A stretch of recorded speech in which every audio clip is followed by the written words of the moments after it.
जय गुरु जी। मेरे प्यारे गुरु जी को प्रणाम। मेरे गुरु जी की संगत के चरणों में कोटि कोटि प्रणाम।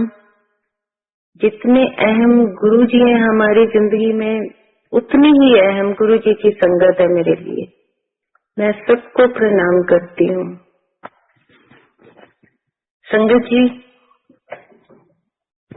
वही जैसे सब कहते हैं कि मेरी जर्नी ऐसे स्टार्ट हुई, मुझे तो खुद पता ही नहीं कि मेरी जर्नी गुरुजी के साथ कब स्टार्ट हुई। वो मालिक है, वो भगवान है, वो जानते हैं कि उन्होंने हमें किस किस जन्म में अपने साथ रखा और इस जन्म में भी उन्होंने हमें अपने साथ रखा। हम सारे बहुत भाग्यशाली हैं। मैं गुरुजी से इस जन्म में 94 में मिली। सुनते थे जैसे तब स्कूल टाइम था, बच्चे थे, साधु संत, फैमिली में हमारी भारतीय संस्कृति के हिसाब से हर फैमिली में सबके गुरु होते हैं, संत होते हैं। वैसे भी हम और संतों से मिले हुए थे। जब गुरुजी से मिलना हुआ तब भी यही हुआ कि गुरुजी हैं, उनसे मिलने जाना है।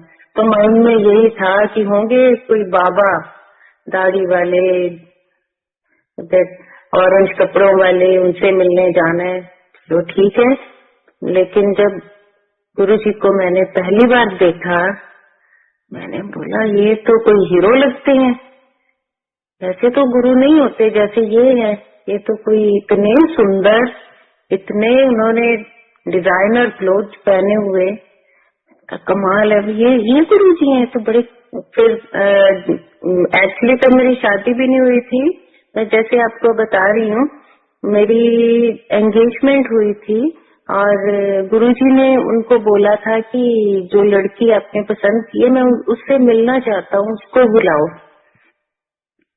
और जब मैंने देखा, मैं जलंधर गई तो मैंने बोला ये तो बड़े सुंदर गुरुजी हैं भाई।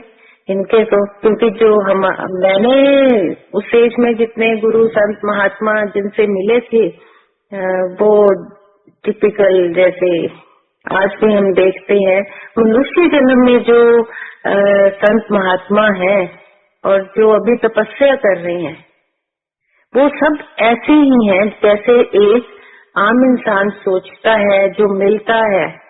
लेकिन ये तो परमपिता परमात्मा थे, जो हम इंसानी आंखें उस चीज को देख नहीं पाती थी, ना ही देख सकती हैं।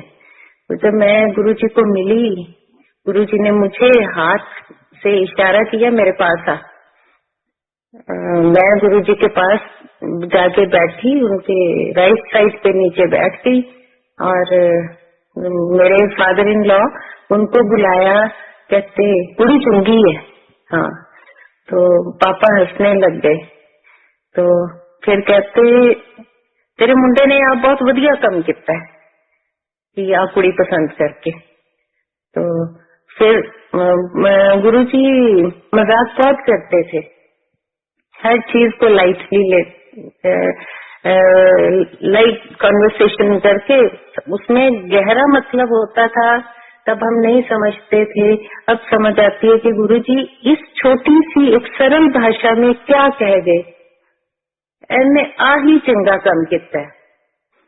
तो कुछ और भी दो बातें गुरुजी ने ऐसी कही जो अटल सच है। मैं जो बता नहीं सकती, जो हुक्म नहीं है गुरुजी का, लेकिन जो उन्होंने उस वक्त जब मैं पहली बार मिली थी, तो जो बातें कही वो आज भी वही है, बिल्कुल सत्य, 100% सत्य है। तो उसके बाद गुरुजी ने मेरे को बोला कि तेनू की करना आंदा है। मैंने कहा खाना बनाना आंदा है। मैंने कहा नहीं गुरुजी। अच्छा, तेनू चाय बनानी आंदी है? मैंने कहा नहीं गुरुजी। तब बहुत छोटी एज थी मेरी, मैं अभी पढ़ रही थी। चल आजा, फिर मैं तेनू ऐ करदा, तेरी सस ने तो बहुत कम कराना है, आजे मैं तेन चाय बनानी सिखा दिया। तो मैंने सोचा भी कैसे गुरुजी है ना कि देखो कोई वो जैसे गुरुजी, जैसे आजकल के संत महात्मा, हम टीवी में भरा पड़ा है, टीवी और सारे चैनल, इतने इतने प्रवचन, ये वो। और मेरे को लगता था कैसे गुरुजी ने कितनी आम बातें करते हैं, पता नहीं कैसे गुरु है इनके। तो गुरु जी कहते इधर आ, मैं तेनू ना चाय बनानी सिखाना। मैंने कहा ठीक है गुरु जी।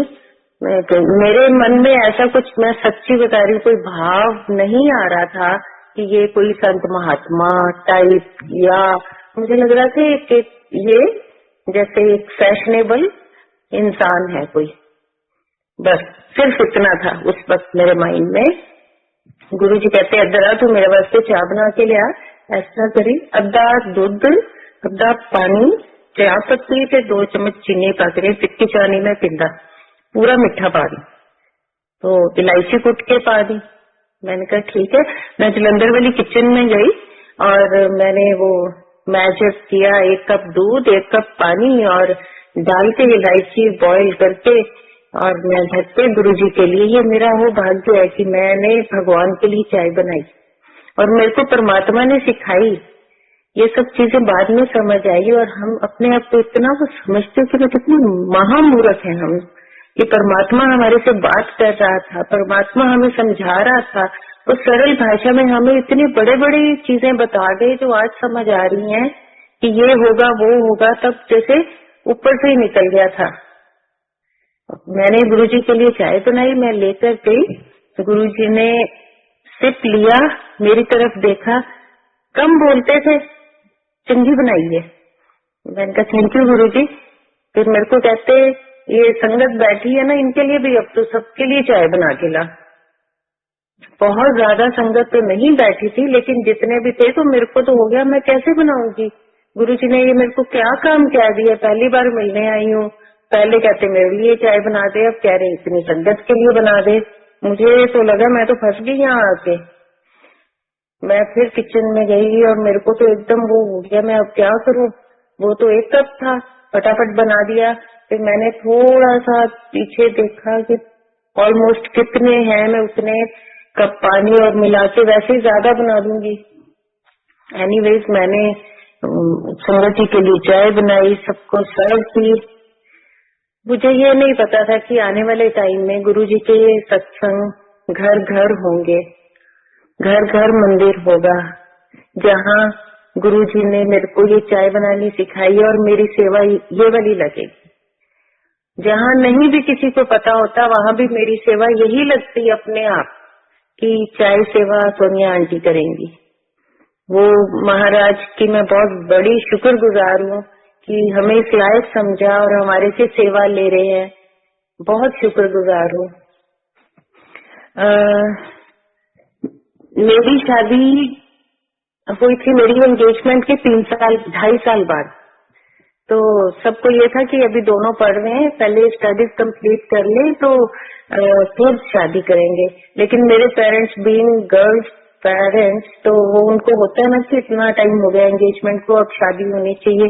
तो वो मुझे कहे कि वो जो तुम्हारे गुरुजी है ना, उनको जाके क्यों नहीं कहते कि ये लोग कहते हैं अभी नहीं, 1 साल और रुक जाए, पहले प्लान बेटी की शादी होगी फिर करेंगे। तो मैंने कहा मैं कैसे चली जाऊं गुरुजी के पास, है ना, मैं तो 1-2 बार मिली हूँ अभी। तो फिर गुरुजी परमात्मा थे, इस ये अतल सत्य है। गुरुजी का फोन मेरे इन लॉज के यहाँ आया कि मैं आपसे मिलना चाहता हूँ। ये लोग गए तो गुरुजी ने बोला कि मैं ਇਹਨਾਂ ਦੀ डेट फिक्स करती है ब्याह दी, ਇਹਨਾਂ ਦਾ ब्याह कर दो। मैंने नहीं कहा गुरुजी को, मेरे पेरेंट्स साइड से भी अभी किस, क्योंकि वो तो जान ही जान है, उन्होंने वही सुन लिया होगा कि नहीं होनी चाहिए अब। तो गुरुजी ने तो तब भी वहाँ यही सवाल शुरू हो गया कि नहीं गुरुजी पहले बेटी की करेंगे फिर इनकी करेंगे। गुरुजी ने बोला मैं इन्हों की डेट फिक्स करती 31 अगस्त ते ब्याह होना ही होना है। और फिर मेरे फादर इन लॉ वो ना एस्ट्रोलॉजी में बहुत उनका इंटरेस्ट था, पैशन था। वो प्रोफेशनल नहीं थे बट उनका शौक था, वो करते थे। उन्होंने फटाफट उसी टाइम अपना वो खोला और देखा, कहते गुरुजी 31 ਨੂੰ ਤਾਂ श्राद्ध कहते हैं, श्राद्धां च कौन ब्याह करता है। गुरुजी कहते जे मैं कहता ना 31 ਨੂੰ ही होएगा डॉक्टर, वो पापा को डॉक्टर कहते थे। तो बड़े हैरानी की बात थी कि श्राद्धों में शादी कैसे हो सकती है। तो ठीक है, अब परमात्मा ने कहा है तो होगी ना। तो संगत जी मेरे ख्याल से मैं इंडिया के हिसाब से बताते हैं, क्योंकि कोई भी श्राद्धों में शादी नहीं करता। I am the only one जिसकी शादी श्राद्धों में हुई। 31 अगस्त को गुरुजी के कहने पे गुरुजी ने बोला दिल्ली की होगी। हम बेसिकली अबोहर के हैं, तो मैं चंडीगढ़ पढ़ती थी, तो ये लोग अबोहर से, ये भी बेसिकली अबोहर के हैं, लेकिन दिल्ली में, नोएडा में भी एक स्कूल था हमारा उस टाइम में, और दिल्ली में भी काम था। तो गुरुजी ने बोला एना विवाह दिल्ली करांगे। तो मेरी 31 को गुरुजी के हुक्म के अनुसार 31 को ही शादी हुई। उसके बाद हम दिल्ली से 3 दिन बाद सोचा गुरुजी से आशीर्वाद लेके आते हैं। गुरुजी ने संगत भेजी अपनी। गुरुजी जैसे सबको पता है, जब संगत परिवार में शादी होती थी तो गुरुजी चूज करके संगत भेजते थे हर शादी में। तो वैसे ही शादी में संगत परिवार ज्यादा था, रिश्तेदार कम थे, क्योंकि हमारा परिवार तो संगत परिवार ही है। तो हम वहां से गुरुजी को मिलने, तब गुरुजी नहीं जलंधर में थे, तो हम लोग गए गुरुजी से मिलने। तो गुरुजी कहते अभी एंटर किए थे, हॉल में बैठे सामने, मैनू नवी गड्डी दिखाना है डॉक्टर। तो उन्होंने, पापा कहते कि नहीं गुरुजी मैं आपसे मिलने आया हूँ, बच्चों को मिलवाने भी आया हूँ। गुरुजी कहते अच्छा चलो फिर लंगर कर लो। तो पापा कहते नहीं लंगर को टाइम लग जाएगा। तो गुरुजी हमने जाना है दिल्ली में, मुझे कोई खास काम है, मैं आपसे फिर मिलने दोबारा आ जाऊंगा। गुरुजी कहते नहीं आज नहीं जाना। तो पापा ने बोला नहीं गुरुजी आज रात में मेरी बहुत एक इम्पोर्टेंट मीटिंग है, मैं जाना है। गुरुजी ने फिर कहा नहीं जाना। तो फिर कहते नहीं हम ना ऐसे है, रात वाली मीटिंग अटेंड करके एक दिन रुके, हम परसों आपके पास आएंगे गुरुजी। गुरुजी ने बोला नहीं डॉक्टर आज नहीं जाना।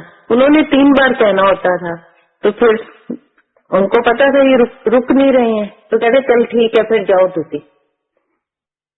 हमने गुरुजी से परमिशन ली, बाहर निकले। गेट के बाहर पेड़ था एक बहुत बड़ा, उसके नीचे गाड़ी खड़ी थी, और हमने देखा कि वो पेड़ पूरा गाड़ी के ऊपर गिरा हुआ है। अब देख के एकदम लगा कि ये कैसे हो गया, कि ये तो ना अंधेरी चली है ना बारिश है, कुछ भी नहीं है, तो पेड़ कैसे गिर सकता है। और संगत जी गाड़ी के ऊपर पेड़ गिरा हुआ है, गाड़ी बिल्कुल ठीक है, डेंट भी नहीं है, कुछ भी नहीं है, not even a single scratch. हम वापस मुड़ के गुरुजी के पास वापस गए। गुरुजी के मुंह पे स्माइल थी कि मैं फिर आज जाना है तुसी। तो पापा कहते हैं गुरुजी माफ कर दो हम। तो गुरुजी ने बोला कि डॉक्टर आज जे तुसी निकल जाते ना ਤੁਹਾਡੇ ਸਾਰਿਆਂ ਚ कोई भी नहीं बचना सी। तो ऐस करके महापुरुष जो कहते हैं ना उन्हों की गल मन लेनी चाहिए है। तो गुरुजी ने फिर उस रात हमें किसी संगत जी के वहां ठहराया, हम रात रुके। अगले दिन गुरुजी को मिलके फिर हम दिल्ली वापस गए।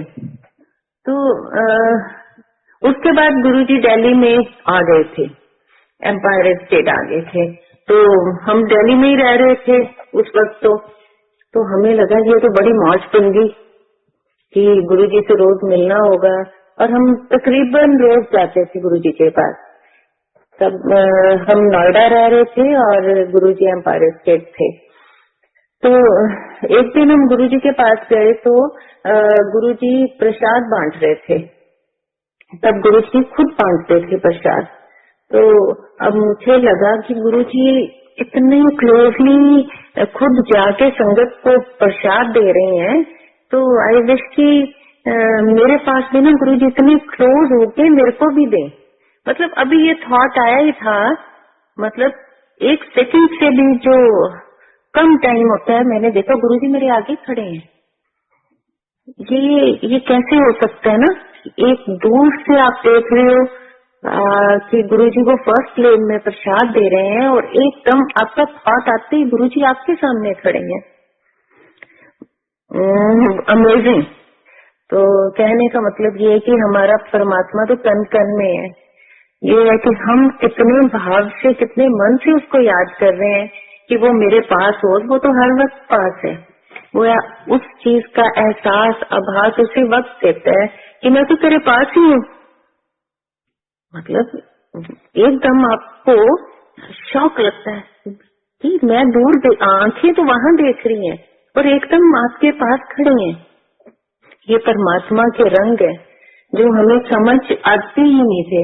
वैसे भी उस टाइम तो शायद मुझे ये लगता है कि मुझे किसी भी चीज की समझ नहीं आती थी गुरु जी की। मैं सच्ची बता रही हूँ। गुरु जी जल प्रसाद देते थे तो मुझे उसमें से खुशबू आती थी और मेरे को ये लगता था कि इसमें कुछ मिला के दिया जाता है। जो गुरु जी के यहाँ कुछ भी खिलाया पिलाया जाता है उसमें कुछ मिला हुआ है, क्योंकि इतनी खुशबू आती थी। इतना सारा कुछ कैसे हो सकता है कि हर चीज से ही आपको खुशबू आती है।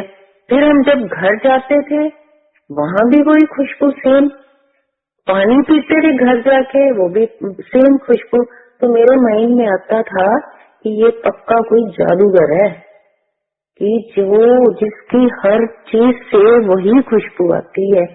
सोते हैं वो खुशबू, खाना खाते हैं वही खुशबू, वहां पे जो लंगर खाते हैं वहां भी सेम खुशबू। मेरे माइंड में बड़ा जबरदस्त आया कि ये जादूगर है। गुरु जी एक दिन हम गए गुरु जी के ना चरण कमल धुल रहे थे। एक बड़े बर्तन में गुलाब की पंखुड़ियां, जल गुरु जी के वो धोए गए और उस दिन वहां पे इतनी खुशबू थी कि जैसे बिल्कुल तुम्हारा सांस बंद होने को आ जाता है। फिर वो प्रसाद दिया गया हमें, वो पिया। तब समझ नहीं आ रही थी कि ये हमें क्यों दिया गया है, लेकिन उसका वो जो गुरुजी ने उस टाइम कराया उसका सारा सिग्निफिकेंस अब समझ आता है। मैं अगर जिंदा हूँ मैं सिर्फ इसलिए हूँ कि गुरुजी ने मुझे अपना खुद के हाथों से प्रसाद खिलाया हुआ है, ब्लेस किया हुआ है। ये चीजें बाद में समझ आएंगी। उस टाइम तो बचपना था, ऐसे लगता था ये तो कुछ चीज है जो हमें जादूगरी, बहुत बड़े जादूगर लगते थे मुझे गुरुजी। और अब देखती हूँ तो सच में परमात्मा तो जादूगर ही होता है। एक पल में हमारे दुख दूर कर देता है, एक चुटकी में हमारी किस्मत बदल देता है, एक पल में वो हमें क्या का क्या दे देता है जो हम सोच से भी परे है। इतना ब्लेस करते हैं गुरुजी, इतना ब्लेस करते हैं कि बताना, उनकी महिमा बतानी, उनकी वड्याई करनी, मुझे लगता है कि मेरे पास तो ना शब्द है ना ही मेरी इतनी जीवा बखान कर पा रही है। गुरु जी की महिमा को बताना बड़ा ही मुश्किल है। वो तीन लोक का स्वामी, वो क्या है, मतलब हर रोज मैं समझने की कोशिश करती हूँ वही चीजें, हर रोज मैं पीछे रह जाती हूँ। गुरु जी और कुछ दे देते हैं, इतनी ब्लेसिंग कि बस निहाल हो गए हम तो भगवान को पाके। फिर ये सोचते हैं कि परमात्मा जब धरती पे आया, मनुष्य जन्म में आया, हमने उसको आंखों से देखा, इन हाथों से छुआ, स्पर्श किया, उनकी वाणी कानों से सुनी, हमारा तो रोम रोम कितना कितना पावन हो गया। परमात्मा की आवाज सुनी, उसको छुआ हुआ है। एक दिन गुरुजी संगत में बैठे, उनको किसी बात पे गुस्सा आया हुआ था, तो कहते तुसी कि मैनू समझते हो, मैं थोड़े तरह हडमास्टर बने हुए हैं। मतलब वो बताना चाह रहे थे कि मैं थोड़े वर्गा नहीं हाँ, मैं हडमास्टर बने हाँ। मैं अपनी मर्जी नाल आना, मैं अपनी मर्जी नाल जाना इस धरती तो। मैं जिथे चाहा मैं उथे रह सकता हाँ, मैं जिथे चाहा मैनू वो लोग देख सकते जिन मैं मेरी चाह नाल हो सकता है कि मैनू कोई देख सके। जो मैं नहीं चाहूंगा तो कोई मैनू देख ही नहीं पाएगा। तब मुझे लगा कि ये ऐसी बातें क्यों कर रहे हैं गुरु जी कि मैं हडमास्टर नहीं बनया, मैं थोड़े वर्गा, मेरा शरीर नहीं है जो तुसी समझ रहे हो। तो उस दिन प्रसाद खा के हम लोग जब वापिस आए, मेरे माइंड में बस यही बात थी कि फिर किस चीज के बने हैं। अब मेरे आया कि अब अगली बार जाना है ना, मैंने गुरु जी को ना पकड़ के देखना है, ये किस चीज के बने हैं, ये दिखते तो हमारे जैसे ही है, फिर किस चीज के बने हैं। जब हम नेक्स्ट गए, लाइन में थे, बारी आनी थी, लेकिन वही शैतानी दिमाग इंसान का, मेरे को गुरु जी को तो पता था कि इससे क्या चल रहा है। जैसे ही मत्था टेका, गुरु जी ने अपना पैर आगे कर दिया। उनको पता था आज इसने ये देखना चाह रही है। मैंने गुरु जी का पैर पकड़ लिया फटाफट, 1 सेकंड नहीं लगाया किससे पहले, क्योंकि गुरु जी के रिफ्लेक्सेस इतने फास्ट थे कि 1 सेकंड से भी कम टाइम में एकदम बैठ जाते थे, एकदम उठते, एकदम जैसे हवा से की तरह निकल जाते थे। मैंने पकड़ लिया गुरु जी का पैर, और जब मैंने पैर पकड़ा मेरी मुट्ठी बंद हो गई। उसमें ऐसे था कुछ भी नहीं है, सिर्फ कॉटन है। सच में गुरु जी हमारे जैसे कहाँ, हम सोच भी नहीं सकते हम पापी, ये तो पाप ही था जो मैंने सोचा हमारे जैसे कहना भी पाप है। वो परमात्मा कहाँ, वो तो स्वामी हमारा, पता नहीं ये तो अब भी मेरे क्वेश्चन होते हैं, फिर किस चीज का है परमात्मा। हमारे जैसे 5 तत्व का नहीं है, वो तो हर कण कण में है। तो गुरु जी जानी जान थे, गुरु जी को सब पता था संगत के मन में क्या चल रहा है, कौन क्या करना चाह रहे हैं और क्या। पर गुरु जी अब भी मेरे मन में यही क्वेश्चन है। हाँ, गुरु जी अब भी आते हैं, गुरु जी अब भी हर बात का जवाब देते हैं। एक दिन घर से हम निकलने लगे तो मम्मा पापा की कोई बात हो गई, तो मम्मा से कि मेरे को नहीं जाना, आज आप लोग ही जाओ गुरु जी के पास। तो बड़ी मिन्नत की, पापा ने कैश कर करा के हमने उनको मना के हम गए। जैसे ही एक स्टेप इन किया, बाहर जूते उतारे, सीढ़ी उतर रहे थे एम्पायर स्टेट की, तो गुरु जी कहने आंटी आज अंकल ना लड़के आई है, तू तो जाना नहीं थी, फिर तू की करना आई है अच्छे। गुरु जी मतलब ये छोटी छोटी बात है, हम गुरु जी के लिए तो कोई बात ही नहीं, क्योंकि वो पूरे 3 लोक को सुनते हैं, जानवरों को सुनते हैं, पशु पक्षी, धरती के नीचे जो है जितने जीव हैं उनकी भी सुनते हैं। हम तो एक छोटी सी बात ये बताना कि हाँ गुरु जी ऐसे नाम भी बता देते थे, गुरु जी को तो सब पता था। गुरु जी को तो हर किसी के पिछले जन्मों का, इस जन्म का, आने वाले जन्मों का सब पता है। तो ये एक छोटी सी बात है कि गुरु जी ने बोला कि हाँ आंटी तू आज अंकल ना लड़के आई है, फिर तू आई क्यों। इतने में मैं ये चीज को कंटिन्यू कर रही हूँ। तो उस दिन गुरु जी ने हमें पहले कह दिया चलो चलो जाओ, चलो कराऊं, हो गया शो खत्म है, चलो चलो। अब मेरे को लगा आज गुरु जी ने हमें लंगर से भी नहीं बताया। ये तो गुरु जी ने कभी, गुरु जी की दया इतनी थी कि लंगर किए बिना जाने ही नहीं देते थे। मेरे को लगा हो 11-12 बजने वाले हैं, अब जाके काम करना पड़ेगा। गुरु जी ने तो खिलाया कुछ नहीं है। मैंने कहा ये क्या हो गया है ना। मैं तो घर से उस टाइम की एक सोच, एज की बात, ना मैच्योरिटी होती है ना कुछ होता है, अभी शादी हुई थी तो काम भी नो डाउट करना पड़ता है इन लॉज में, चाहे जितना मर्जी आपके हेल्पर होते हैं, जो मर्जी है। मैं ना बड़ी थोड़ी सी कुड़ के ना अपने अभी शूज पहन के गाड़ी की तरफ अभी पहुंची थी ना, इतने में रघुबीर अंकल पीछे से भागते आए, डॉक्टर साहब गुरुजी बुला रहे हैं। तो मुझे लगा पापा को बुलाया होगा, कोई काम होगा। इतने में अंकल कहते आजो सारे में बुलाया गुरुजी ने, क्या लंगर करके जाओ। देखो गुरुजी कितनी सुनते हैं ना, कितनी प्यारी सी बात लगती है ना मुझे। तो गुरुजी से मुझे इतना प्यार आया, मेरा मन किया मैं फटाफट शूज उतारूं, भागी जाऊं, गुरुजी को ना गले लगा लूं कि गुरुजी आए, आपने मुझे बचा लिया।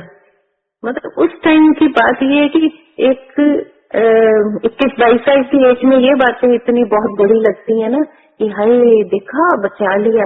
ये नहीं पता उसने तो सारी उम्र तुम्हें हर दिक्कत से, हर कठिनाई से बचाना ही बचाना है। वो उस टाइम वही बहुत बड़ा काम लगता था। तो मन में तो आया, जब मैं वापस आई गुरुजी हंस रहे थे, चल चल जाके हम तो लंगर खा के ही जाए। मेरे को कहते। तो गुरुजी खुद चपाती देते होते थे। तो हम बैठे और मैं शुरू से चपाती लाइक बहुत कम खाती थी, बहुत ही कम। तो मेरी प्लेट में 2 चपाती ऑलरेडी थी, जो मुझे लग रहा था कि ये तो मुश्किल है खानी, अभी खत्म होने वाली थी। तो गुरुजी ने एक और रखी, तीसरी खा ली। उसके बाद गुरुजी ने एक और रखी। मेरे को लगे मेरी तो आंखें बाहर आ जाएंगी, ये गुरुजी कर क्या रहे हैं। हाय हाय, मैंने तो ऐसे ही कह दिया कि गुरुजी आज लंगर खिलाए बिना ही जाने दे रहे हो। मैं तो गलती कर ली ये कह के। ये नहीं पता था गुरुजी ने आज पता नहीं जन्मों के कितने जन्मों के कष्ट काटने हैं। ये चपाती नहीं, ये तो दवाई थी उस वक्त मेरे लिए। और गुरुजी ने मुझे बहुत सारी रोटियां खिला दी। और ये भी डर होता था कि हाय छोड़ना नहीं है, खाना पड़ेगा। तो उस टाइम का वो खाया लंगर मेरी जिंदगी को गुरुजी ने जो बचाया है वो बताना भी मुश्किल है। मुझे 2008 में किडनी की प्रॉब्लम हो गई थी। मुझे हो गया था जी नेफ्रोटिक सिंड्रोम हुआ। और वैसे ये बच्चों की डिजीज होती है किडनी की, पर मुझे हुई। तो डॉक्टर कहते ये डिजीज तो बच्चों की, इनको कैसे हो गई। तो एनी हाउ पता नहीं वो गुरुजी क्या चाहते थे कि मुझे और कितना कुछ होना होगा कि गुरुजी ने इतने में मेरे छुटकारा दिलवाना था। उसका ट्रीटमेंट शुरू हो गया, इतने में किडनी की एक और डिसीज होगी मेरे को, ल्यूपस नेफ्राइटिस। वो ल्यूपस होता है, ऑटोइम्यून सिस्टम आपका डैमेज हो जाता है। Like damage means failure of immune system. तो मेरे को वो हुआ, इतना जबरदस्त हुआ ये सब कुछ कि मैं बेड से उठ भी नहीं पाती थी अपने आप। मुझे इतनी पेन होती थी, ये 2012 की बात है, कि मैं चीखें मारती थी। 1 साल तक ये पेन लेबर पेन से भी डबल होती है। सब कहते हैं कि जो ल्यूपस की पेन है लेबर पेन से भी कहीं इंटेंसिटी उसकी इतनी ज्यादा होती है। और लेबर पेन तो 7-8 घंटे में ही ऐसे लगता है मौत के मुंह से आए हैं। ये मुझे 1 साल तक रही और मैं इतने डीप डिप्रेशन में चली गई थी, क्योंकि पेन बॉडी ज्यादा देर तक, कितनी देर तक बर्दाश्त कर सकती है, नहीं कर सकती। तो सब देखकर यही कहते थे कि ये बस आज मरेगी या कल, क्योंकि बचना मुश्किल है इसका। पर गुरु जी ने जो मुझे प्रसाद खिलाया हुआ था, कर्म काटने थे। गुरु जी कहते हैं ना कि कर्म तो काटने ही है। चाहे आप जो भक्ति आज कर रहे हैं, गुरु को याद कर रहे हैं, ये हमारे कर्म अच्छे भी बन रहे हैं। लेकिन जो जाने अनजाने में हमारे से होते हैं, किसी का बुरा भी हो जाता है, हम किसी को कुछ कह भी देते हैं, किसी का बुरा सोच भी ले तो वो भी एक कर्म बनता है। तो वो काटना तो था ही ना, पर मेरे मालिक ने चलो मेरे को उस अजाब से बाहर निकाला। मैं गुरुजी की बहुत बहुत शुक्रगुजार होती हूँ कि गुरुजी ने मेरे को हाथ दे के रखा। उसमें मेडिसिन नहीं मेरे को वर्क कर रही थी, कुछ नहीं, फिर कीमो हुई। उसके बाद मेरे को अब मैं बिल्कुल ठीक हूँ गुरुजी की कृपा से। वो सब उस मालिक की मेहर है कि मैं आज चल फिर रही हूँ और एक नॉर्मल लाइफ जी रही हूँ। गुरुजी ने एक बार मेरे को मिश्री का प्रसाद दिया था, डिवाइन प्रसाद था, वो सचखंड से आया था। तो गुरुजी ने मेरे को बुला के बोला, मेरे दोनों हाथ भर गए मिश्री से। मेरे को कहते जब तक जिंदगी में ये तेरे साथ रहेगा ना प्रसाद, तेरे को कभी कुछ नहीं होगा। तो ठीक है, उसके बाद मैंने वो बड़ा संभाल के रखा था और दिल्ली से हम लोग अबोहर शिफ्ट हो गए थे। जब यहाँ आए तो वो प्रसाद भी मेरे साथ आया। तो आई वॉज श्योर कि ये जब तक ये मेरे पास है मुझे कुछ नहीं हो सकता। तो मैंने अपने कबर्ड में वो प्रसाद बड़ा संभाल के रखा हुआ था। 2007 की बात है कि एक कोई आए मेरे पास, तो उन्होंने बोला कि आपकी अलमारी में ना एक मिश्री का प्रसाद पड़ा हुआ है। ये बहुत की बात है, तब हम यहाँ शिफ्ट हो गए थे। तो मुझे लगा ये कौन है, क्योंकि ये प्रसाद तो मेरी फैमिली के अलावा किसी को भी नहीं पता कि मेरे पास ऐसा कोई प्रसाद है। तो उन्होंने बोला जब तक आप वो बाहर नहीं निकालते ना, तो आप ना, आपके ऊपर बहुत बड़ा कष्ट आने वाला है, तो आप उसको निकाल के मेरे को दे दो। मैं बहुत ही हैरान कि ये इंसान कौन है और ये इनको कैसे पता कि ये मेरे पास है कुछ ऐसा। और ये प्रसाद गुरुजी ने मेरे को 1999 में दिया था ये वाला। तो 2007 में वो आए, पता नहीं समझ क्या उन्होंने ऐसी बात की क्या नहीं, मेरे से वो प्रसाद निकलवा लिया। इवन गुरुजी के हाथ के दिए हुए स्वरूप भी कि वो भी मेरे को दे दो। उन्होंने क्या ऐसा किया, मैंने उनको निकाला तो सारा प्रसाद गुरुजी के स्वरूप। उस टाइम क्लिक वाले थे चलते, तो गुरुजी खुद देते थे। मेरे पास ज्यादा नहीं तो 150-200 स्वरूप होंगे वो वाले। मैंने एक ब्रीफकेस में रखा हूँ, हमने सारे निकाले, मैंने उनको पकड़ा दिए। पता नहीं मुझे क्या लगा होगा कि ये कौन है।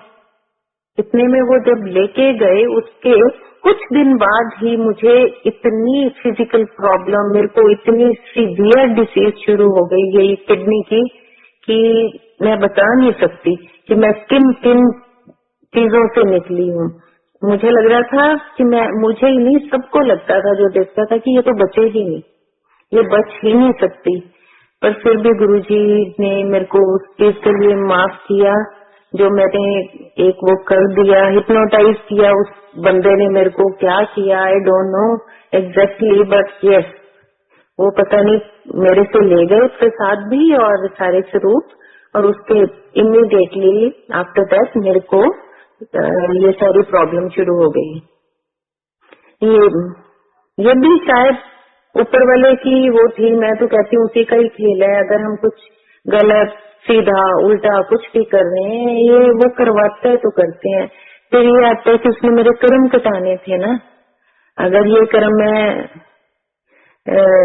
साथ ही रखती फिर कुछ कहीं और जन्म लेने पड़ते। इसीलिए कहते हैं कि उस परमात्मा का हर हाल में शुक्राना करो। अगर दुख भी दिया ना, उसके पीछे भी वो खड़ा है हमारे साथ, वो हमारे कर्म कटवा रहा है। कोई बात नहीं, शारीरिक दुख शरीर है तो दुख है ना, कोई बात नहीं। अच्छा हुआ तो वो करा रहा है, अच्छा नहीं हो रहा तब भी वो करा रहा है। तो उस परमपिता परमात्मा का हम हर वक्त शुक्रगुजार रहेंगे ना, तो हमें कभी कोई तकलीफ नहीं आएगी, तभी तो मोक्ष मिलेगा ना। अगर हम कहेंगे नहीं गुरुजी हमें तो कष्ट आए ना, सुख ही सुख खाते जाए हाय गुरुजी, तो फिर वो जो हमारे कर्म है सुख तो नहीं कटा सकते, कुछ तकलीफ तो आएगी ना। हम भगवान थोड़ी हैं जो कोई गलत कर ही नहीं सकता है, कोई इंसान है।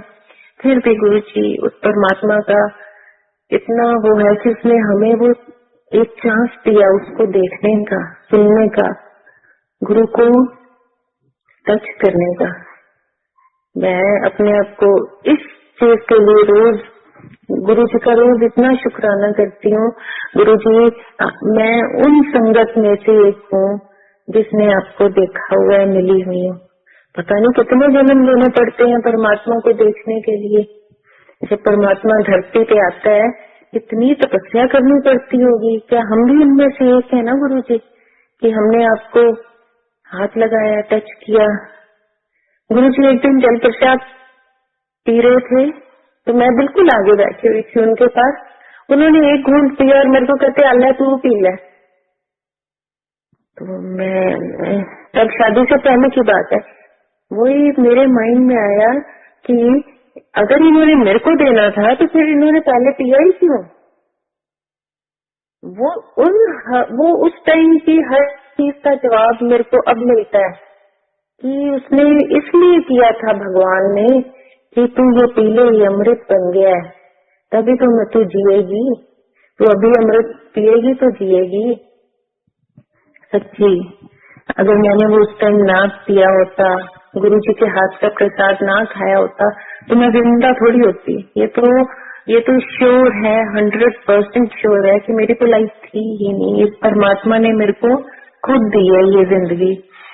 गुरु जी के पास एक दिन गए, तब जैसे मैं कभी भी इस टाइप की जो टिपिकल इंडियन ड्रेसेस है मैं नहीं, सूट्स एंड साड़ीज नहीं पहनती थी। तो हम लोग गए हुए थे तो गुरुजी ने उस दिन एक सबको कहते मेरे को ना साफ सुथरे से सच तज के आया करो। अब मेरे को लगा कि मेरे को ही कह रहे हैं कि मैं ही जीन्स और स्कर्ट ऐसी चीजें ही पहनती हूँ, तो सच भज के आया करो। अच्छा, तो क्योंकि मैं थोड़ा खत्म हाँ, तो खत्म नहीं सज के आया करो। तो मुझे बड़ा वो गिल्टी फील हुआ कि हाँ ये गुरु जी ने ना हमें कहा है कि सज के आया करो। तो मेरे माइंड में वो बात रहे कि पापा तो गए जब वापस घर, ये था अब कल गुरु जी के पास जाना है तो मैंने तो सच के ही जाना है। अब गुरु जी देखना कल मेरे को कहेंगे हाँ ऐसे सजते हैं। अब मैंने अपनी हैवी साड़ी निकाली, अपनी ज्वेलरी और ये वो डेकअप होके अगले दिन प्यार प्यूर होके सारे घर में भी कहते तेरे को गया हुआ है। तो इनका नहीं, गुरु जी ने कल कहा था सज के आना है, मैं थोड़ा खत्म है, मेरे को सज के आया करो। अब जैसे ही बाहर जूते उतारे, अंदर एंटर हुए, अब नीचे स्टेयर से उतर के मैंने ऐसे थोड़ा सा गर्दन आगे निकाल के देखा, मेरे को ये तो सारे ही कुछ कोई नहीं सच के आया।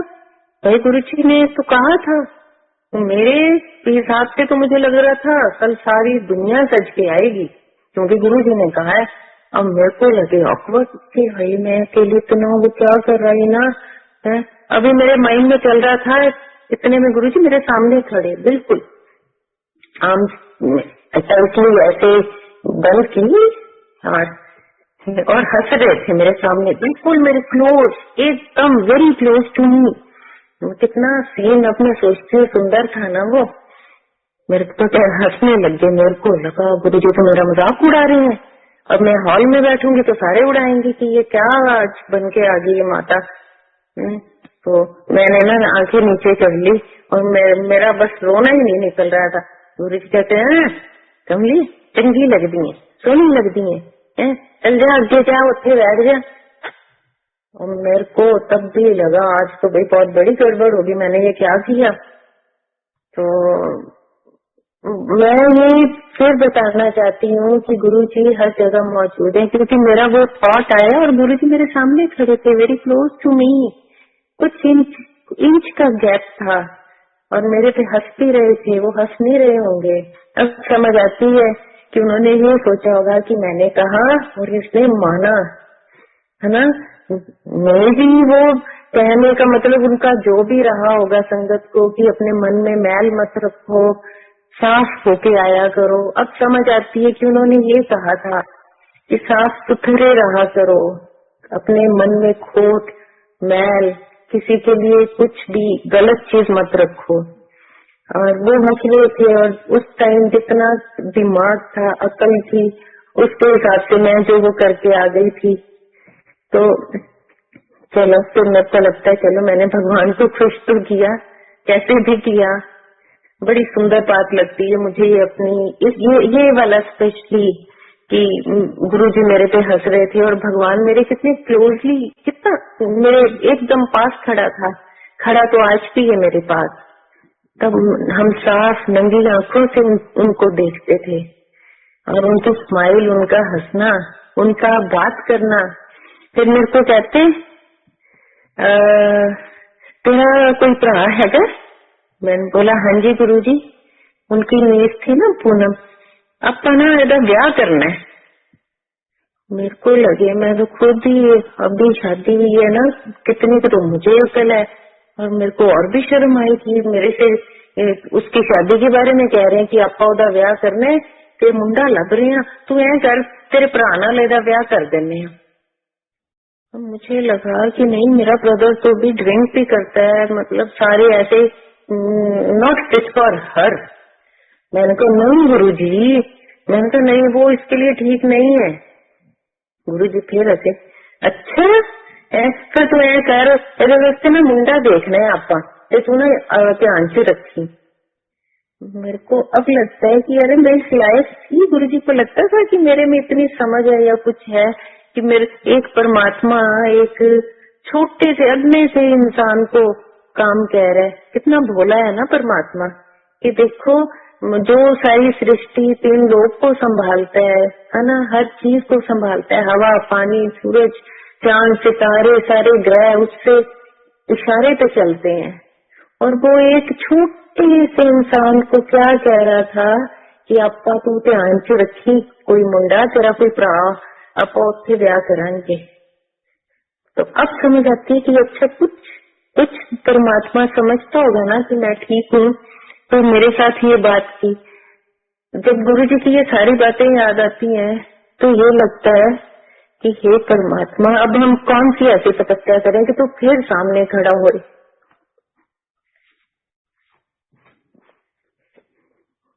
तब समझ ही नहीं थी जो और जिन्होंने जब गुरु जी इंसान के रूप में आए नहीं देखा, उन्होंने उनको माना ही सिर्फ परमात्मा के रूप में है। और हम तो पता नहीं गुरु जी के साथ क्या मजाक कर लेते थे, क्या क्या बातें कर लेते थे। कुछ बात वो करते थे तो हम हंसने भी लग जाते थे, जिला गुरु जी आए हुए कि वे मतलब उनको क्वेश्चन कर लेते थे परमात्मा को। नहीं गुरु जी आए कि वे होएगा ना, ऐ नहीं हो सकता। मतलब औकात देखो हमारी कि एक परमात्मा को हम क्या कह रहे हैं। गुरु जी सबको ठीक करते थे जब तो कड़छी चम्मच है ना, इस चीज से वो जहाँ पेन हो रहा होता था वहां लगा देते थे, तो उसका नाम कहते थे ऑपरेशन थिएटर, ओटी। यानी ओटी चलाया। अब मैं तो इंजेक्शन से भी डरती होती थी, और ना जब गुरुजी किसी को बुलाते थे ना और इन्हों ओटी से ले आना, मैं तो छुपती थी कहीं मेरी बारी ना आ जाए। और मैं देखती थी ये गुरुजी अंदर करते क्या है, कौन से ऑपरेशन करते हैं। तो उस टाइम अगर इतनी समझ होती तो खुद ही चले जाते ओटी में, जो गुरुजी हमारा भी कर दो ऑपरेशन। वो परमात्मा पता नहीं 1 सेकंड में कितने जन्मों के दुख तकलीफ इस इंसानी शरीर से गायब ही कर देते थे। वैसे तो उनकी कृपा दृष्टि से ही सारा कुछ ठीक हो जाता है, वो तो एक इंसान को समझाने के लिए था, नहीं तो उनको कौन सी कड़छी चम्मच की जरूरत थी जो वो लगाए। उनकी तो दृष्टि पड़ते ही सारे दुख दूर हो जाते हैं। उनको तो सिर्फ याद करने मात्र से ही हमारी सारी तकलीफें दूर हो जाती हैं। मैं गुरुजी मेरे फादर इन लॉ को बुलाते होते थे डॉक्टर। उन्होंने उनको बोला डॉक्टर तू घर नहीं जाना, तू मेरे नाल रहना है। तो यही से 1.5 साल तक गुरुजी के साथ रहे पापा, और उसी रूम में रहते थे जहाँ गुरुजी खुद रहते थे। कितनी बड़ी बात है कि जहाँ परमात्मा रह रहा है, सो रहा है, धरती पे आया है, वहाँ हम इंसानों को भी उतनी इम्पोर्टेंस दे देते हैं। खैर गुरु जी अपनी संगत से बहुत प्यार करते थे, करते हैं। वो हमारा वो मैं इसलिए बोलती हूँ थे क्योंकि पास्ट प्रेजेंट फ्यूचर इंसानों के लिए तो है ही ना, भगवान के लिए तो नहीं, इंसानों के लिए है। तो उन्होंने पापा को शिव भगवान और बाबा नानक के दर्शन कराए। जब वो घर आके उन्होंने बोला, कहते आपको पता है गुरुजी तो सोते ही नहीं है। तो हम पूछते थे गुरुजी सोते नहीं है तो क्या करते हैं। कहते मैं थल्ले सुता हूँ ना, और गुरुजी तब बेड पे भी नहीं होते। हमने कहा तो फिर गुरुजी कहाँ जाते हैं। कहते अंदर से वैसी कुंडी लगी होती है कमरे की जहाँ हम सोते हैं, पर गुरुजी नहीं होते। पर कभी कभी होते हैं, पर बेड से ऊंचा सो रहे होते हैं, मतलब बेड के ऊपर नहीं होते, बेड से ऊंचे सो रहे होते हैं। तो तब भी जैसे ना वही गुनाह वाली दृष्टि इंसानों की, गुनाहों का दिमाग और वही सोच। तो मैं तो वही बातें, ये जादूगर है। मैंने कहा मैं आपको कहती थी ना ये जादूगर है, इनके पानी से भी खुशबुएं आती हैं, घर आ जाओ तो इनकी खुशबू साथ आ जाती है, जाती नहीं है, हर चीज से खुशबू आती है। तो पापा कहते नहीं, ऐसा नहीं बोलते।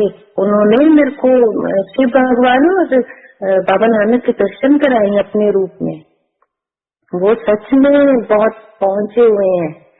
तो हम कहते थे पापा फिर आप तो बड़ी लक्की हो, गुरुजी को बोलो ना हमें भी साथ रख ले कभी तो पर नहीं, उन्होंने जिनके कर्म काटने हैं या जिन्होंने बहुत अच्छे कर्म किए हैं उतना ही भगवान के पास होता है वो इंसान। तो मैं तो यही कहती हूँ कि उन्होंने वाकई बहुत अच्छे कर्म किए होंगे जो परम पिता परमात्मा के साथ बिल्कुल पास रहे। तो संगत जी गुरु जी के बहुत सारी ऐसे व्याख्यान है, ऐसी बहुत सारी बातें हैं जो शेयर करना चाहती हूँ। और समटाइम्स आप गुरु जी की याद में ऐसा होता है कि कुछ आपकी कुछ चीजें ऐसी बताना चाहती हूँ जो गुरु जी बस एकदम ब्लैंक हो जाता है माइंड। समटाइम्स शेयर करते करते मेरा माइंड ब्लैंक हो जाता है। फिर जब सत्संग खत्म होता है तो लगता है वो आज किए नहीं की। फिर ध्यान आता है कि परमात्मा ने जो कहलाना है वो ही कहलवाएगा ना, जो सत्संग सुनाना है। तो गुरुजी को बहुत गुस्सा आता था जो लोग ये एस्ट्रोलॉजी और ये नंबर से या ये स्टोन्स पहनाते थे। तो जैसे मैंने आपको बताया मेरे फादर इन लॉ को बहुत शौक था एस्ट्रोलॉजी का, फेस रीडिंग का। जो बैठे है फटाफट बताते थे तू ऐसा है, तेरे साथ ये होने वाला है। और सच में उनकी बहुत प्रोफिशिएंसी थी इस चीज में।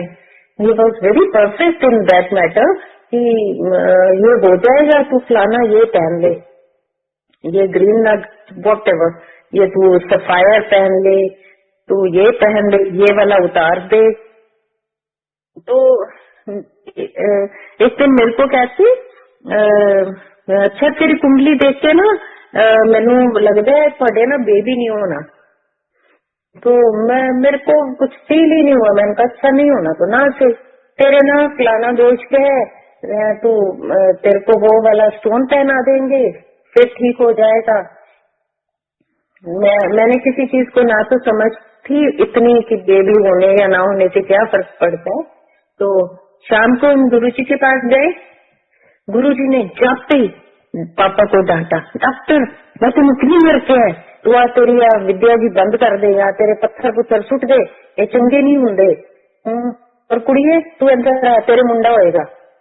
मतलब वो परमात्मा हर जगह हर हम चाहे अंदर छुप के बात कर ले, वो जानी जाने वो सब जानता है।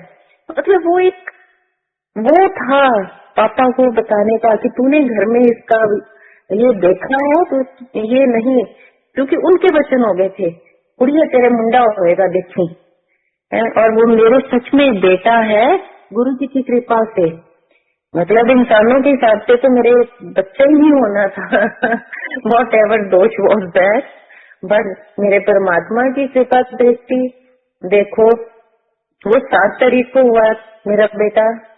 उसका हर काम 7 आता है उसके हर काम के अंदर। मतलब हर चीज जो वो करता है दैट इज इन 7। तो वो गुरु जी की ब्लेसिंग्स है, बहुत ब्लेसिंग्स है। पिछले साल की बात है, वो सुबह सुबह उठ के मेरे पास आया अपने रूम से, मामा मेरे को आज गुरु जी ने उठा के बोला कि तू कनाडा जा। मेरे को लगा कि ना बच्चे आजकल इनको ये ट्रेंड हो गया है कि मैं मास्टर्स करने फलाने कंट्री जाना है, मैंने वहां जाना है। तो मैंने कहा गुरुजी ने लंदन क्यों नहीं बोला तेरे को, कनाडा ही क्यों बोला? कहता नहीं मम्मा सच में मैं झूठ नहीं बोल रहा। तो मैंने कहा अच्छा चलो ठीक है। और मैंने कोई एफर्ट नहीं की कि इसने मास्टर्स के लिए मैंने उसको भेजना है या नहीं। फाइनल हो गया उसका ग्रेजुएशन का। तो रादर हम लोग कुछ सोच रहे थे कि इसको कुछ बिजनेस या यहीं पे कुछ कर ले, MBA कर ले। मैंने बोला लॉ कर ले। तो ठीक है एडमिशन के लिए भी हम लोग सोच रहे थे। एंड यू वॉन्ट बिलीव कि इसने बैठे बैठे कहता आज मैं आईज का देने जा रहा हूँ। तो मैंने बोला तू पढ़ा नहीं कुछ नहीं, तूने कुछ नहीं, तेरे को पता है स्टाइल कैसा? कहता नहीं बस मैं देने जा रहा हूँ। तो ये देके आया इसके 7 बैंड। मतलब गुरु जी की कृपा, गुरु जी इतने पास है, हर वक्त अपनी प्रेजेंस फील कराते हैं। 7 हर चीज 7। और हमें नहीं पता उसका सारा प्रोसेस कैसे हुआ। विद इन 2 मंथ्स बच्चा कनाडा गया, अभी लास्ट मंथ गया है, और उसका बेस्ट कॉलेज उसको मिला, उसका की नंबर हॉस्टल का 7 रूम नंबर 217, उसका सारा कुछ। तो ये मैंने गुरुजी से पूछा, गुरुजी मेरा एक बेटा है, मेरा मन ही नहीं करा कि मैं उससे दूर भेजूं या कैसे, तो आप मुझे ये बताओ कि आप उसके साथ जा रहे हो, मुझे कैसे पता चलेगा कि आप उसके साथ हो, मुझे ये बात आप बताओ गुरुजी।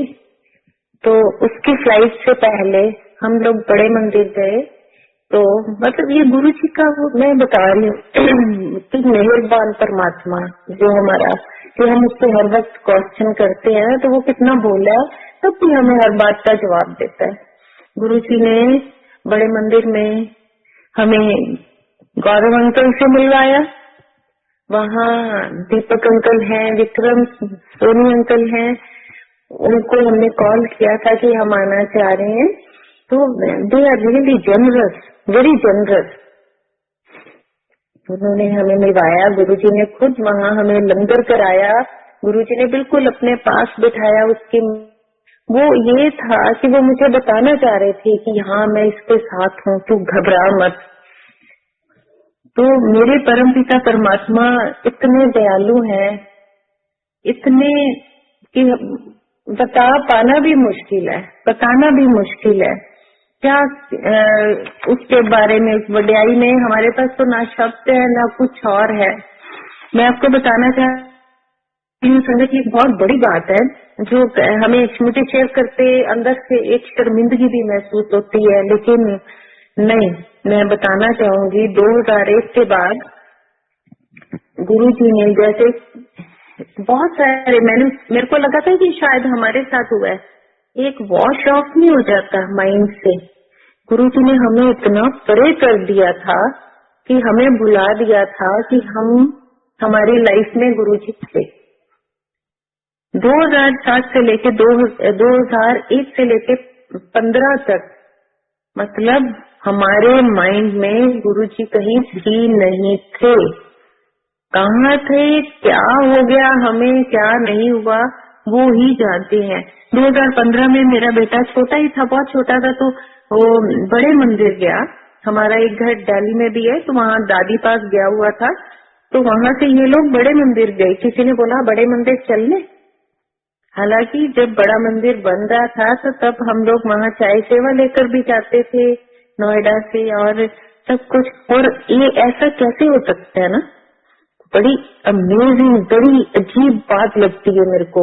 और फिर किसी ने बोला मेरे मदर इन लॉ को, आपने बड़े मंदिर जाने, और उन्होंने क्या बोला, कौन सा बड़ा मंदिर, मतलब आप इतने साल गुरुजी के साथ रहे हो, बोले हो गुरुजी 1995 में अबोहर वाले स्कूल में भी आए हैं, हमारा स्कूल है अबोहर में, वहां भी आए, मतलब ऐसे कैसे हो सकता है। फिर 2015 में मेरा बेटा गया बड़े मंदिर, फिर गुरुजी ने हमें, पता नहीं जो भी गलतियां रही होंगी, गुरुजी ने हमें माफ किया, हमें दोबारा अपनाया। गुरुजी बहुत शुक्राना है आपका कि आपने हमारी गलतियां होते हुए भी अपनाया। आप ऐसी माँ हो ना, परमात्मा माँ होती है कि हमेशा अपने बच्चों को फिर से गले लगा लेती है। गुरुजी ने हमें बहुत बहुत माफ किया और हमारी हर गलतियां माफ की हैं। गुरुजी 1995 में जलंधर से अबोहर आए थे, तब गुरुजी ने वहाँ संगत को बोला कि चलो आज अबोहर चलना है। तो वहाँ से कोई अंकल थे, उन्होंने बोला कि सुने गुरुजी से, तब वो नए जुड़े थे, कि सुने गुरुजी की गड्डी पेट्रोल तो बिना चलती है। उन्होंने अपने ड्राइवर को बोला कि आज जो मर्जी हो जाए, तुम अपनी ना कार की टंकी फुल करा के रखी, तो सवेरे गुरुजी की कार में ना बिल्कुल नाल नाल ला के रखनी है। आपा देखने भी है, थोड़ी हो सकता है कि कार विदाउट पेट्रोल चले। वो कहता ठीक है, फिर उन्होंने इंस्ट्रक्शन मिली, तू ऐस गड्डी का पीछा नहीं छोड़ना। उन्होंने क्या, उन्होंने भी चलो ठीक है। उन्होंने देखा गुरुजी की गाड़ी, जब चेक की उसने मीटर 0 पे था, तो उसने बोला सर, अपने जो बॉस थे कि सर हमारी गड्डी च पेट्रोल जमा ही है नहीं। ਤੇ ਆਪਾਂ ਇਹਨਾਂ ਦੇ ਪਿੱਛੇ ਰੱਖਣੀ ਹੈ, ਜਿੱਥੇ ਵੀ ਪਹੁੰਚਣਗੇ ਨਾ ਆਪਾਂ ਧਿਆਨ ਰੱਖਣਾ है। वो कहते बिल्कुल सही किया, शाबाश तू बहुत सियाना है। और गुरुजी ने परांठे बनवा ले और वो सोचा होगा कि रास्ते में खा के जो भी संगत साथ जा रही, काफी गाड़ियां आई कि इनको रास्ते में खिलाएंगे। 20-22 परांठे थी। वो संगत हमें अब मिलती है ना जो अबोहर आई थी, तो वो बताते हैं, कहते जब हम अबोहर आए थे तो ये हुआ, तो वहाँ उनकी गाड़ी तो पीछे लग गई गुरुजी की गाड़ी के पीछे कि ये पेट्रोल के बिना कैसे चलती है। और साथ में वो एक संगत जो मिले उन्होंने बोला कि सानू लगे 100 के बंदे है, तो गुरुजी ने सिर्फ 20-22 परांठे चुका लिया नाल भुखे मारन के। रास्ते में गाड़ी रोकी, संगत जी को लंगर प्रसाद खिलाना था गुरुजी ने। अब वो आंटी कहे भी अब मेरी बारी यहाँ तक तो सारे परांठे मुक जाने हैं, गुरुजी ने मारकर भुखा। वो कहते कि गुरुजी जो पहले वाले उन्हें 2-2 परांठे दे जा रहे हैं और कहते, और वो जिन्हें दे रहे हैं परांठे और बढ़ रहे हैं, और गुरुजी ने सबको भगवान के होते कौन भूखा रह सकता है। ये तो अब समझ में आती है ना, परमात्मा ने इतना सबको ब्लेस किया है। क्या बात है कि खुद बांटना, संगत को खुद देना, भगवान हमारे नौकर बन जाता है। और हम कितने नाशुक्र हैं ना, वो हमें इतना देते हैं और हम फिर भी शुक्राना करना भूल जाते हैं। हम हर वक्त शिकायत करते हैं, क्या गुरुजी आपने ये काम नहीं किया, हाँ गुरुजी आपने वो काम नहीं किया। अरे वो तो 3 लोग को हर वक्त देखता है, वो तो सोता भी नहीं, आराम भी नहीं करता है, हमारा ही काम किए जा रहा है। फिर वो जब संगत आई थी यहाँ पे और मेन गेट पे जब जैसे ही पहुंचे, गुरुजी की गाड़ी के पीछे उनकी गाड़ी थी। गुरुजी ने ना शीशा नीचे करके उनको बोला, तू तेरा पेट्रोल खत्म होने वाला है, जब पोल है मेरी गड्डी तक के पहुंच गई। तो भगवान को हम आजमाते हैं। यहाँ आए गुरुजी ने बहुत ब्लेस किया। स्कूल के कितने बच्चे थे सब लाइन में गुरुजी के पास। गुरुजी जो हमारे दादाजी थे जब वो मत्था टेकने आए गुरुजी को, तो उन्होंने बोला मेरे पापा को कि तेरे पिताजी ने किसी भी गुरु की लोड़ नहीं है, बहुत पहुंचे हुए इंसान है। और इसमें कोई शक नहीं था कि वो वाकई हमारे दादाजी बहुत नेक इंसान थे, बहुत। और गुरुजी तो हर जीव को पहचानते हैं ना, हर जर्रे को पहचानते हैं किसकी कितनी औकात है। तो परमपिता परमात्मा को कभी भी अब लगता है कि उसने अपने साथ बांधा है ना, तो कहीं शांति आई है। ये तो इतनी भटकन थी ना, चाहे नहीं पता था कि ये परमात्मा है, लेकिन जो एक सुकून था ना वो खत्म हो गया था उन दिनों में जब गुरुजी ने अपने से अलग किया था। वो एक सुकून, वो एक आराम, और एक क्या बोले कि जैसे एक बहुत हलचल नहीं होती जिंदगी में, वो हो गई थी। तो परमात्मा का लाख लाख शुक्र है कि उसने हमें दोबारा अपनाया, अपने पास बुलाया, अपनी छत्र छाया में अब रखा हुआ है। उसके बहुत बहुत शुक्रगुजार है, बहुत शुक्रगुजार है। ऐसे ही मैं इस सत्संग और थोड़ा अंकल अगर आप ज्यादा टाइम नहीं हुआ तो एक छोटा सा सत्संग और मैं शेयर करूँ? हाँ जी, हाँ जी, प्लीज शेयर कर सकते हैं। हाँ, मेरे भाभी कनाडा रहते हैं, तो वो 2020 में इंडिया आए थे बिफोर कोविड, जब यहाँ लॉकडाउन से 1 महीना पहले ही गए थे। तो यहाँ आए तो कहते अब सारा दिन आपके घर में गुरुजी गुरुजी गुरुजी की बातें, कोई आ जाए खाना पीना, जय गुरुजी, ये प्रसाद है इसको खत्म करो। कहते आप लोगों को कोई और काम नहीं है? आप मतलब हर चीज में गुरुजी आ जाते हैं। मतलब वो उन्होंने एक इस चीज को सरकास्टिक वे से बोला। तो मैंने बोला ये रात का कोई 1-2 बजे का टाइम था, तो मैंने बोला भाभी प्लीज वो परमात्मा है, आप ऐसे मत बोलो। मैंने कहा हमारा तो सांस लेना भी गुरुजी से ही है, हमारी हर सांस में उनका नाम है। तो वो इतनी जोर से हंसे ना, मजाक किया उन्होंने, कहते अच्छा तू बहुत बड़ी बातें करने लग गई है। मैंने कहा आप ना ऐसे मत बोलो, मुझे अच्छा नहीं लग रहा। इतने में ही ना उन्होंने मेरा बड़ी जोर से हाथ पकड़ा। 2 जनवरी की बात है ये, इतनी ज्यादा ठंड थी। मैंने देखा इनको क्या हो गया। वो कहते वो देख सामने गुरुजी खड़े हैं और उनके साथ शिव भगवान खड़े हैं। तू देख अपने कमरे के अंदर सूरज आ गया है, इतनी चमक आ गई है, मेरी आंखें ही नहीं खुल रही हैं। ये देख, ये देख। मैंने बोला ये मुझे कुछ नहीं दिखाई दे रहा। कहते देख अंदर सूरज आ गया अपने कमरे में और गुरुजी खड़े हैं, ये साथ शिव भगवान खड़े हैं। मैं ये बताना चाह रही हूँ कि वो परमात्मा है ना, वो दिखाता है कि मैं क्या चीज हूँ। इंसान तेरी तो कोई औकात ही नहीं है। तो गुरुजी ने उनको अपने दर्शन दिए। तब उन्होंने फिर माफी मांगी। वो पसीने से भीग गई, डर गई कि मेरे को माफ कर दो। मैंने कहा ऐसे नहीं करती। मैं ये नहीं कहती कि हमें पता है गुरुजी भगवान है, किसी का भी अपमान मत करो। बहुत संत महात्मा है, वो भगवान नहीं है लेकिन वो संत तो है ना, उन्होंने तपस्या तो की हुई है ना। उस लेवल गुरुजी के लेवल तक, वो तो परमात्मा के लेवल तक तो कोई भी नहीं पहुंच सकता। वो जो भगवान खुद ही किसी रूप में नीचे आए या दिखाए वो अलग बात है। लेकिन हमें जाने अनजाने में भी किसी इंसान का भी मजाक नहीं उड़ाना चाहिए। तो गुरुजी ने उसी वक्त उनको बताया कि मैं परमात्मा हूँ, क्योंकि उनके मन में डाउट था कि ये इनके घर में हर वक्त यही बात चलती है। फिर उन्होंने बोला कि चाहे मेरी फ्लाइट कैंसिल हो जाए लेकिन मैंने बड़े मंदिर में मत्था टेके बिना, प्रसाद खाए बिना नहीं जाना। उनकी एयरफोर्स में नीस है, वहाँ दिल्ली में ही है। उनका एक बच्चा थोड़ा मेंटली रिटार्टेड है, he is 3 years old, at that time he was 3 years old। तो उन्होंने उसको बोला कि मुझे बड़े मंदिर जाना है छतरपुर, तुम मेरे साथ चलो। उन्होंने बोला मैं स्टाफ कार भेज देती हूँ, वो आप चले जाओ। तो वो कहते नहीं मैं अकेली नहीं जा सकती, मुझे डर लगता है दिल्ली में, मेरे को ना रास्ते पता है ना कुछ। तो समा वो कहती मेरा बच्चा ऐसा है, चीखे मारता है सारा दिन, मैं आपके साथ नहीं जा सकती, ये वहाँ डिस्टर्ब करेगा। ठीक है कोई बात नहीं आप चलो। मैंने उनको कॉल किया कि आप उस बच्चे को लेके जाओ, वो ब्लेस हो जाएगा। चलो उन्होंने प्लान बनाया, ऑफिस से छुट्टी ली, वो बड़े मंदिर तक पहुंचे।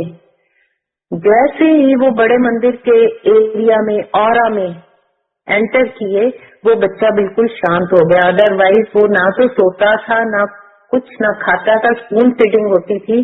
बड़े मंदिर के पास पहुंचते ही उसके सब बंद हो गया, अब नॉर्मल जो भी वो हरकतें थी।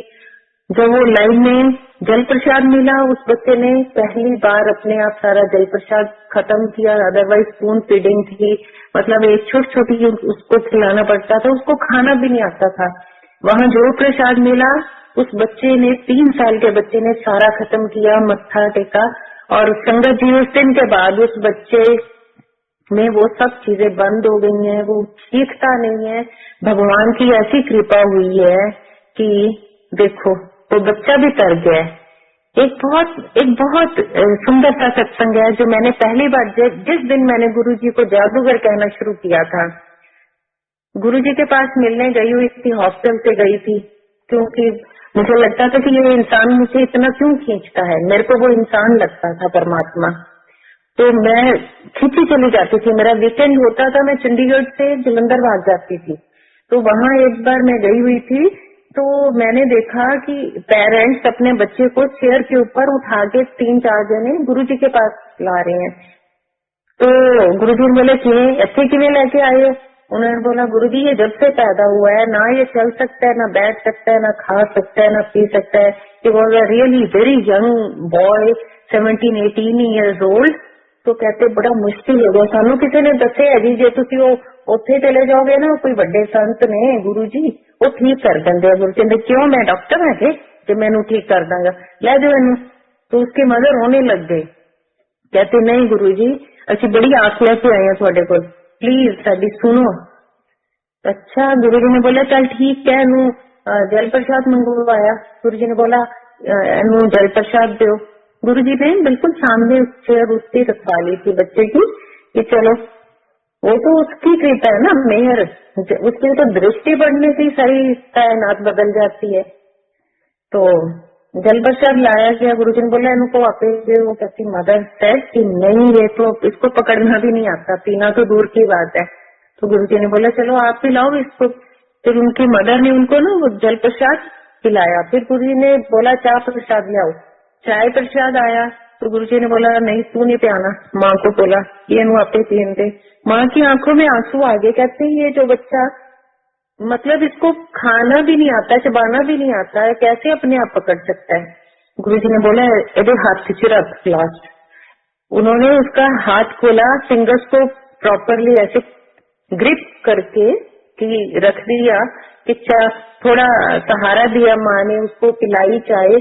गुरुजी ने एक चाय प्रसाद और ग्लास ले आओ, 2 3 बार पिला दी। तीसरी बार गुरुजी ने उनके मदर को बोला तू बैठा अच्छे टिक के ये आपे तुम। तो उसकी आंखों से तो आंसू न खत्म हो। माँ सब जानती थी कि मेरा बच्चा इस लायक ही नहीं है, और जो पहली बार आएगा उसको क्या पता कि यहाँ की महिमा क्या है, ये कहाँ आ गए हैं, परमात्मा के पास बैठे हैं। गुरुजी ने उसको बोला चल आपका गिलास फाड़।